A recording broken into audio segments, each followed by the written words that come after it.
Welcome to The Explainer. Today, we're jumping right into a seriously fascinating piece of writing. We're going to unpack the profound contemplations of Oluyamomi Ola David, specifically her piece titled, Now Dawns Rely on the Most High. What we've got here is this incredible blend of poetic insight and razor-sharp policy analysis. She dives deep into global development, leadership, and, well, those hidden pitfalls that completely derail our progress. It's honestly a masterclass in concise thinking, and my goal for us today is to walk through her structured thoughts so you can actually apply her wisdom to how you view the world.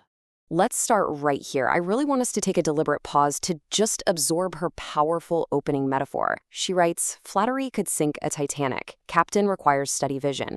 In just those few words, she absolutely nails the hidden dangers facing leaders everywhere. Think about it. It's not the massive iceberg you can clearly see that's the most dangerous. No, it's that comforting, blinding nature of flattery that stops you from even looking for the ice in the first place. To truly get where these words are coming from, we have to know a bit about the author. Oluyamomi Ola David is a Nigerian who, in her own words, deeply loves people and is passionately concerned about global development and transformation. And listen, she's not just speaking from some isolated ivory tower. Her background is heavily rooted in generating real solutions, influencing policy, and, most importantly, providing clarity. She's a deeply analytical thinker who looks at the structures of our society to diagnose exactly what's working and, well, what's failing miserably. But here's the thing, her analytical mind? That's really only half the equation. Her background reveals that these insights aren't just empty poems or secular, policy-driven thoughts. They are anchored firmly, and I mean firmly, in her faith. She states, "My Father God owns and rules the universe. He is the wheel within my wheels." That right there is the engine of her worldview. She views her work in policy and global transformation as a direct extension of her reliance on a higher power. It gives her this incredibly unique, grounded perspective on the chaotic world of human leadership. Okay, Section 1, Flattery Sinks the Ship, the Danger of Ego. To brilliantly illustrate this point, she points directly to the Titanic, and she couples it with an explicit warning: watch the compass and heed the signals. She uses this historical tragedy to show us that ignoring hard, objective data, those crucial compass signals, just to listen to the warm, comfortable voices of flattery, that literally destroys sustainability. The truth might be harsh, and it might require completely changing course, but at the end of the day, the truth is the only thing that actually keeps the ship afloat. She so elegantly juxtaposes this illusion of safety with the reality of what leadership actually requires. Flattery is the pitfall. It creates a massive echo chamber. On the flip side, the strict requirement is a steady vision. A captain who maintains a steady, unflinching vision is someone who looks right past the yes men and focuses entirely on the true horizon, no matter how daunting that horizon might look. Moving on to Section 2, Illusions of the Empire, the Trap of Fancy. Here, she scales things way up. We go from a single ship to an entire empire. She warns us that fancy, which we can basically understand as superficial allure, passing trends, or that complex but totally empty bureaucratic pageantry, can distract and tickle an entire empire right into complacency. An empire can actually become so utterly obsessed with how things look that it completely forgets how things actually are. So here is the crucial point, her proposed solution. To combat this massive distraction of fancy, she says the emperor needs a frank little child. It's a brilliant, brilliant nod to the classic tale of the emperor's new clothes. She's telling us that true leadership means stripping away the sycophants and relying on unvarnished, innocent truth. Because a child doesn't care about politics or optics, right? A child just tells you exactly what's right in front of you. And in a complex organization, that raw honesty is your absolute anchor. Let's look at Section 3, Tripping the Sprinter, Obstacles in Progress. Notice how elegantly she captures the suddenness of failure here. Log may trip the sprinter.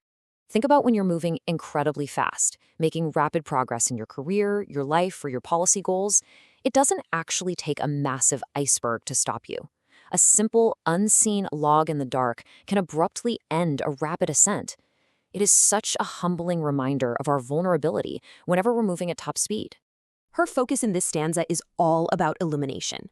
She contrasts that hazard of the concealed log with the absolute, non-negotiable necessity of shining stars. She insists that rapid progress requires these stars to provide clarity and prevent total disaster. In our own lives, these shining stars could be mentors, enduring principles, or even just objective data points that light up our path, ensuring that our speed doesn't end up outpacing our vision. All right, Section 4, Governing the Gullible, Superficial Metrics. What is absolutely fascinating here is her warning that superficial grades, or basically the metrics we use to evaluate success, are inherently deceptive to the gullible.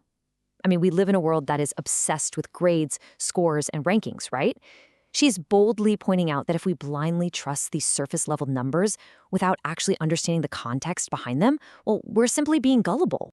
She contrasts this illusion of accepting surface-level evaluations with the reality of what we truly need, a true governor who can properly navigate chance. Think about it. A grade really only tells you what happened in a perfectly controlled environment in the past. But life is full of chance, randomness, and total unpredictability. She argues that we don't need people who just chase good grades. We need true governors, leaders who are actually equipped to manage the chaotic reality of chance with real wisdom and foresight. Now for Section 5, the need for reform, addressing poverty. Seriously, let this one sink in because I think this might be her most powerful insight yet. She makes a really sharp, vital distinction. Poverty of means, meaning a lack of physical resources or money, is a hurdle, yes, for sure. It may trade off time. It slows you down. But poverty of thought? That is a massive systemic failure. Lacking the ability to think critically, to seek the truth, to govern effectively, that demands immediate structural reform. You can hand someone all the means in the world, but if the poverty of thought remains, the ship is still going to sink. Which brings us to Section 6, Faith and Transformation, her cultural pillars. To wrap up her thoughts on reform, she introduces several profound Yoruba phrases directly in her piece. These are her absolute pillars of faith and reform. These terms carry immense spiritual weight in her native language, and they tie right back to her opening statement about her Father God being the wheel within her wheels. She uses these cultural and spiritual anchors to drive toward a concept she powerfully coins as a U-turnaround. We're not talking about making minor adjustments here. It is about a total, fundamental shift in direction guided by these higher principles so we can finally escape that poverty of thought. To conclude our explainer today, I really want you to seriously consider her contemplations and how they apply to you. She has outlined the dangers so clearly for us. If, as she says, a poverty of thought demands urgent reform, we have to stop and ask ourselves, what flattery, what fancy, or what deceptive grade is currently blinding us? Where in your own life, or maybe in your organization, do you desperately need the steady vision of a captain and the shining stars of truth to ensure true sustainability? I'm going to leave you with that thought. Thank you so much for joining me, and keep seeking that clarity.